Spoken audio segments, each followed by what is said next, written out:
Dito na tayo sa tuktok. My God, ayan.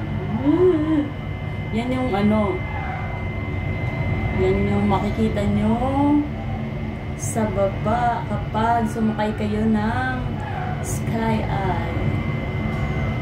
Dito sa Sky Ranch.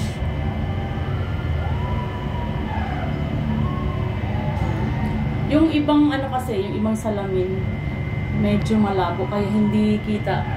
Kaya dito lang tayo banda sa ano na to. Saka dito yung maganda ang view talaga. Feeling ko nasa taas, nakasakay ako sa aeroplano. Diba, yung tumingin sa baba sana, pero paano ako makakapag-video kung hindi ako titingin? Yan yung baba. Diba? Dito medyo malabo kasi. Yan. Kaya dito lang tayo.